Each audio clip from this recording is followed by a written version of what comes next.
ಇಂದೇ ಡೌನ್ಲೋಡ್ ಮಾಡಿ ಮತ್ತು ನಿಮ್ಮ ನೆಚ್ಚಿನ ಶೋಗಳನ್ನು ಆನಂದಿಸಿ.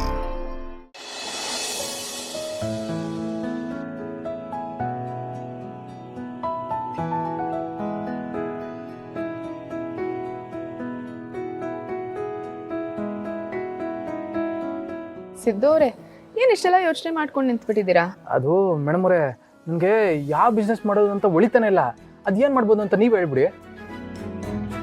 ಸದ್ಯದ ಪರಿಸ್ಥಿತಿನಲ್ಲಿ ನಾವು ಸ್ವಲ್ಪ ಕಮ್ಮಿ ಬಜೆಟ್ ಇಟ್ಕೊಂಡು ಏನಾದರೂ ಶುರು ಮಾಡಬೇಕು. ಯಾಕಂದರೆ ಬೈ ಚಾನ್ಸ್ ಏನಾದರೂ ಲಾಸ್ ಆದರೆ ನಮಗೆ ಜಾಸ್ತಿ ತೊಂದರೆ ಆಗಲ್ಲ. ಜನರು ದಿನಕ್ಕೆ ಏನು ಉಪಯೋಗ ಮಾಡ್ತಾರೋ ಅಂಥದ್ದನ್ನು ಮಾಡೋಣ. ಮಸಾಲ ಪುಡಿಗಳು ಅಥವಾ ಉಪ್ಪಿನಕಾಯಿಗಳು ಇಂಥದ್ದೆಲ್ಲ ಮಾಡಿದ್ರೆ ನಮಗೆ ಜಾಸ್ತಿ ಲಾಸ್ ಆಗಲ್ಲ ಅಂತ ಅನಿಸುತ್ತೆ. ಹಾಗೆ ಇದನ್ನೆಲ್ಲ ಮನೇಲೇ ಮಾಡಬಹುದು. ತಕ್ಷಣಕ್ಕೆ ಸೇಲ್ ಆಗದೆ ಹೋದ್ರೂ ಒಂದು ಸ್ವಲ್ಪ ದಿನ ಇಟ್ಕೋಬಹುದು, ಹಾಳಾಗಲ್ಲ. ಇದನ್ನೆಲ್ಲ ಮಾಡೋದಕ್ಕೆ ಜನಗಳು ಬೇಕಾಯ್ತಾರಲ್ವಾ? ಅಂದರೆ ಪ್ಯಾಕಿಂಗ್ ಮಾಡೋದಕ್ಕೆ, ಅದಾದಮೇಲೆ ಅದನ್ನು ವ್ಯಾಪಾರ ಮಾಡೋದಕ್ಕೆ, ಇದಕ್ಕೆಲ್ಲ ಜನಗಳು ಬೇಕಾಯ್ತಾರಲ್ವಾ?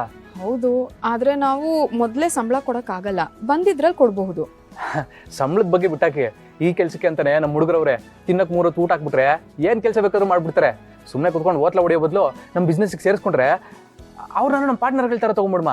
ಆಮೇಲೆ ಅವ್ರಿಗೂ ದುಡಿಯೋಕೆ ಒಂದು ದಾರಿ ಆಯ್ತದೆ. ಇದು ಒಳ್ಳೆ ಐಡಿಯಾನೇ. ಆದರೆ ಸಿದ್ದು ಅವರೇ, ನನಗೆ ಅಡುಗೆ ಮಾಡೋಕ್ಕೆ ಬರುತ್ತೆ, ಅಮ್ಮ ಅಷ್ಟು ರುಚಿಯಾಗಿ ಮಾಡ್ತೀನ ಅಂತ ನನಗೆ ಗೊತ್ತಿಲ್ಲ. ಮೊದಲು ನಾನು ಎಲ್ಲದನ್ನು ತಯಾರು ಮಾಡಬೇಕು, ನೀವು ಟೇಸ್ಟ್ ಮಾಡಬೇಕು. ಚೆನ್ನಾಗಿದ್ದರೆ ಮಾತ್ರ ನಾವು ಸೇಲ್ ಮಾಡಬಹುದು ಅಲ್ವಾ? ಮೇಡಮ್ ಅವರೇ, ನೀವು ನಿಮ್ಮ ಅಮ್ಮನ ಥರನೇ ತುಂಬ ಚೆನ್ನಾಗಿ ಮಾಡ್ತೀರಾ. ಮತ್ತೆ ಯಾಕೆ ಭಯಪಡ್ತೀರಾ? ಧೈರ್ಯವಾಗಿ ಮಾಡಿ.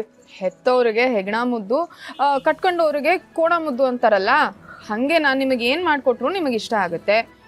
ಬಿಸ್ನೆಸ್ ಅಂದಮೇಲೆ ನಿಮ್ಮೊಬ್ರಿಗೆ ಇಷ್ಟ ಆದರೆ ಆಗುತ್ತಾ? ಜನರನ್ನ ಮೆಚ್ಚಿಸ್ಬೇಕಲ್ವಾ? ಒಬ್ಬೊಬ್ಬರು ಟೇಸ್ಟ್ ಒಂದೊಂದು ಥರ ಇರುತ್ತೆ. ಇದು ಮಾಡೋಕ್ಕೆ ಸ್ವಲ್ಪ ಕಷ್ಟನೇ ಇದೆ. ಮೇಡಮ್ ಅವರೇ, ಆ ಜನಾರ್ದನ್ ಕೈಲೇ ಜನಗಳನ್ನ ಮೆಚ್ಚಕ್ಕಾಗಿಲ್ವಂತೆ, ಅಂಥದ್ರಲ್ಲಿ ನಮ್ಗಳ ಕೈಲಿ ಮೆಚ್ಚಕ್ಕಾಯ್ತದಾ? ನಿಮ್ಮ ಪ್ರಯತ್ನ ನೀವು ಮಾಡಿ. ಈಗ ನನಗಿಷ್ಟ ಆದಂಗೆ ನಾಳೆ ಬೆಳಿಗ್ಗೆ ಯಾರಿಗಾದ್ರೂ ಇಷ್ಟ ಆಗ್ಬೋದು, ಅವರು 4 ಜನ ಕೇಳ್ಬೋದು, ಆ 4 ಜನ ಇನ್ನೊಂದು 4 ಜನ ಕೇಳಿ ಹಂಗೆ ಎಲ್ರಿಗೂ ಇಷ್ಟ ಆಗ್ಬಿಡ್ಬೋದು. ಆಮೇಲೆ ನಮ್ಮ ವ್ಯಾಪಾರನೂ ಜಾಸ್ತಿ ಆಗ್ಬೋದು. ಈಗ ಮಾತಾಡ್ಕೊಂಡು ನಿಲ್ಲೋದು ಬೇಡ, ಹೋಗ್ಬಿಟ್ಟು ದಿನಸಿ ಅಂಗಡಿ ಅದೇನೇನು ಬೇಕೋ ಎಲ್ಲ ತೊಗೊಂಡ್ಬಿಡುವ, ಕೆಲಸ ಶುರು ಮಾಡ್ಕೊಳುವ. ಹಾಂ ಸರಿ.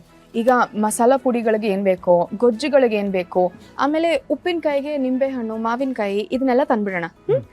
ನಾನು ಹೋಗಿ ಬ್ಯಾಗೆಲ್ಲ ತಂದ್ಬಿಡ್ತೀನಿ. ಹಾಗೆ ಮನೆ ಲಾಕ್ ಮಾಡ್ಕೊಂಡ್ಬರ್ತೀನಿ, ನೀವಿಲ್ಲೇ ಇರಿ. ಸರಿ.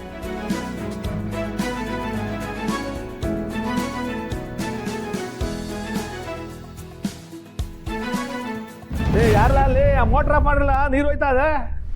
ಈ ಬಡ್ಡಿಯದು ಯಾವುದೋ ಪತ್ರ ಬಂದದೆ ಅಂತ ಹೇಳಿ. ಓ, ಇದೇ ಇರ್ಬೋದಾ ಪತ್ರ?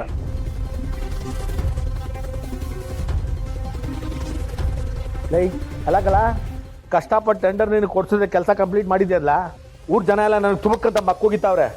ಮಡಗಪ್ಪನ ಏನ್ ಮಾವ ಇದು? ಪಿ ಎ ಯಾವುದೋ ಪತ್ರ ಬಂದದೆ ನೋಡಿ, ಅಲ್ಲಿ ಮಡಗಿದ್ದೀನಿ ಅಂತ ಕಣವ, ಇದೇ ಇರ್ಬೋದು. ಹೆಂಗೂ ನೀನೇ ಬಂದಿದ್ಯಲ್ಲ, ತಗೊಳವ, ಅದೇನದೇ ಅಂತವ ಸಿಗೋದೇಳವ.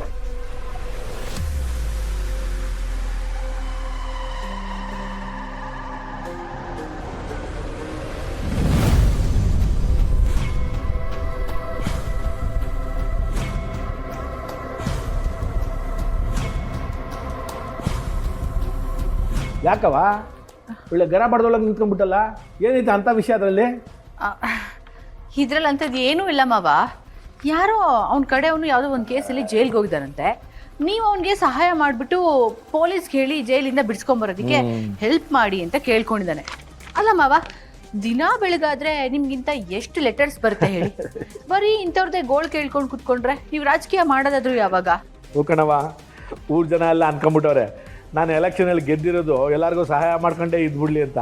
ಅಯ್ಯೋ, ಅವ್ರಿಗೆ ಮಾಡೋಕ್ಕೆ ಬೇರೆ ಕೆಲಸ ಇಲ್ಲ. ತಗೊಂಡೋಗಿ ಬಿಸಾಕವ ತಿಪ್ಪೆಗ ಆ ಲೆಟರ್ನ. ಅಯ್ಯೋ, ನನಗೋಸಿ ಪಾರ್ಟಿ ಆಫೀಸಲ್ಲಿ ಕೆಲಸ ಅದೇ, ಮುಗಿಸ್ಕೊಂಡ್ಬರ್ತೀನಿ. ಬಿಸಾಕ್ಬಿಡ್ಲಮ್ಮವ? ಕಣಿ ಕೇಳಿ ಮತ್ತೆ ತಗೊಂಡೋಗಿ ಬಿಸಾಕವ.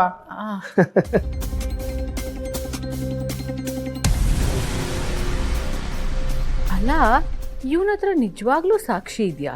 ಅದು ಸಿದ್ದುನ ಆಕ್ಸಿಡೆಂಟ್ ಕೇಸಿಂದ ಬಚಾವ್ ಮಾಡೋ ಸಾಕ್ಷಿ ಇದೆ ಅಂತ ಬರ್ತಿದ್ದಾನೆ, ಅಥವಾ ಆಕ್ಸಿಡೆಂಟ್ ಬಗ್ಗೆ ಗೊತ್ತಿರೋನು ಹೀಗೆ ಆಟ ಆಡ್ಸಕ್ಕೆ ಟ್ರೈ ಮಾಡ್ತಿರ್ಬೋದಾ? ಯಾವುದಕ್ಕೂ ಒಂದ್ಸರಿ ಫೋನ್ ಮಾಡಿ ಏನಿದೆ ಅನ್ನೋದನ್ನ ತಿಳ್ಕೋಬೇಕು.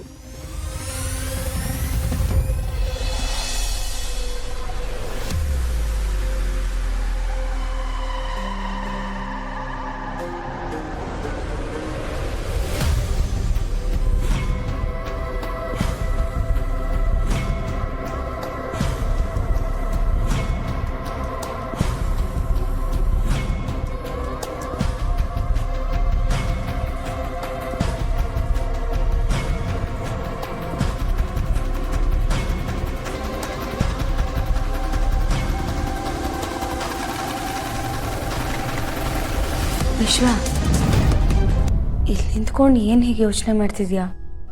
ಏನು ಹೇಳ ಚಂದನ ಅವರೇ, ಕಳ್ಕೊಂಡಿದ್ದ ವಸ್ತುನ ಕಳ್ಕೊಂಡಿದ್ದ ಕಡೆನೇ ಹುಡುಕ್ಬೇಕು ಅಂತಾರಲ್ಲ, ಹಾಗಾಗಿದೆ ನನ್ನ ಪರಿಸ್ಥಿತಿ. ಅಮ್ಮ ಇಲ್ಲಿ ಬಿದ್ದಿರ್ಬೇಕಾದ್ರೆ ಅವ್ರಿಗೆ ಎಷ್ಟು ನೋವು ಅನುಭವಿಸಿರ್ಬೋದು, ನನ್ನನ್ನು ಕರೆಯೋದಕ್ಕೆ ಎಷ್ಟು ಪ್ರಯತ್ನ ಮಾಡಿರ್ಬೋದು, ಅಥವಾ ನಿಮ್ಮನ್ನು ಕರೆಯೋದಕ್ಕೆ ಎಷ್ಟು ಪ್ರಯತ್ನ ಮಾಡಿರ್ಬೋದು. ಹೇಳ್ಕೊಳಕ್ ಮನೇಲಿ ಇಷ್ಟು ಜನ ಇದ್ದೀವಿ, ಆದರೆ ಅಮ್ಮನ್ನ ಉಳಿಸ್ಕೊಳ್ಳೋದಕ್ಕೆ ನಮ್ಮ ಯಾರಿಂದಾನೂ ಆಗಲಿಲ್ಲ. ಅವತ್ತು ನನಗೆಂತ ಕೆಟ್ಟ ನಿದ್ದೆನೋ ಗೊತ್ತಿಲ್ಲ, ನನಗೇನೂ ಗೊತ್ತಾಗ್ಲಿಲ್ಲ. ಒಂಚೂರು ಎಚ್ಚರ ಆಗಿದ್ರು ತಮ್ಮನ್ನ ನಾನು ಉಳಿಸ್ಕೊಂಡಿರ್ತಿದ್ದೆ ಚಂದನ ಅವ್ರೆ. ಇದೆಲ್ಲ ಆಗಿದ್ದು ನಮ್ಮಿಂದಾನೇನೋ ಗಿಲ್ಟ್ ಕಾಡ್ತಿದೆ. ಹೌದು ವಿಶ್ವ, ಅವತ್ತು ನಾವು ಬೇಗ ಬಂದಿದ್ರೆ ಅತ್ತೆ ನಾವು ಉಳಿಸ್ಕೋಬೋದಿತ್ತೇನೋ. ಇಲ್ಲ ತನೋರೆ, ಇದೆಲ್ಲ ನಾವು ಅನ್ಕೊಳ್ಳೋದು ಅಷ್ಟೆ. ಬೇಗ ಬಂದಿದ್ರೆ ಅವ್ರನ್ನ ಉಳಿಸ್ಬೋದಿತ್ತೇನೋ, ಅವ್ರು ಕರೆದಿದ್ರೆ ನಾವು ಬರಬೇಕಿತ್ತೇನೋ, ಹೀಗೆಲ್ಲ ನಾವು ಅನ್ಕೊಳ್ಳೋದಷ್ಟೆ. ಆದರೆ ಒಬ್ರು ಅಂತ್ಯ ಹೀಗೆ ಆಗಬೇಕು ಅಂತ ಬರ್ತಿದ್ರೆ ಅದನ್ನ ಯಾರ ಕೈಲಿಂದನೂ ಬದಲಾಯಿಸೋಕ್ಕಾಗಲ್ಲ. ಇವಾಗ ಆಗಿರೋದನ್ನು ಒಪ್ಕೊಂಡು ಜೀವನದಲ್ಲಿ ಮುಂದುವರಿಬೇಕಷ್ಟೆ, ಅದು ಬಿಟ್ಟರೆ ಬೇರೆ ದಾರಿನೇ ಇಲ್ಲ. ಆದರೆ ಅಮ್ಮನ್ನ ಕಳ್ಕೊಂಡಿರೋದು ನನಗೆ ತುಂಬ ಕಷ್ಟ ಆಗ್ತಿದೆ ಚಂದನ ಅವರೇ. ಎಲ್ಲಿ ನೋಡಿದ್ರು ಅಮ್ಮನೇ ಕಾಣಿಸ್ತಿದ್ದಾರೆ. ಅವ್ರು ಆಡ್ತಿದ್ರ ಪ್ರೀತಿ ಮಾತುಗಳು ಎಲ್ಲ ನೆನಪಾಗ್ತಿದೆ. ಹೌದು ವಿಶ್ವ, ನನಗೆ ತಂದೆ ತಾಯಿ ಇಲ್ಲ ಅನ್ನೋದನ್ನೇ ಮರೆಸ್ದವ್ರು ಅವರು. ಆ ದೇವ್ರನ್ನ ಕೇಳ್ಕೊಳ್ಳೋದು ಒಂದೇ, ನೆಕ್ಸ್ಟ್ ಜನ್ಮ ಅಂತಿದ್ರೆ ನಾನು ಅವ್ರ ಮಗಳಾಗಿ ಹುಟ್ಟಬೇಕು. ನೋಡಿ, ಅವರಿಲ್ಲ ಅಂತ ನಾವು ಅಂದ್ಕೊಂಡ್ರೆ ಹೇಗೆ ಹೇಳಿ?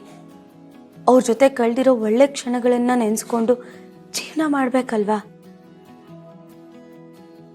ಅವ್ರು ಹೇಗಿದ್ರು, ಅವ್ರು ಹೇಗೆ ಜೀವನ ನಡೆಸ್ತಿದ್ರು, ನಾವೆಲ್ಲ ಹೇಗಿರಬೇಕು ಅಂತ ಅವ್ರು ಆಸೆ ಪಡ್ತಿದ್ರು, ಅದನ್ನು ನಾವು ನಡೆಸ್ಕೊಡ್ಬೇಕಲ್ವಾ?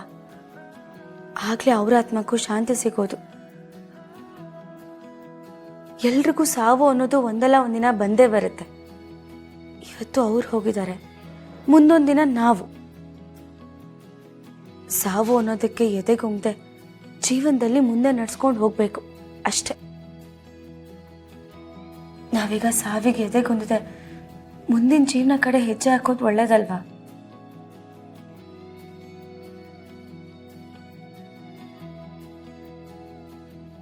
ಲಕ್ಷ್ಮೀ ನಿವಾಸ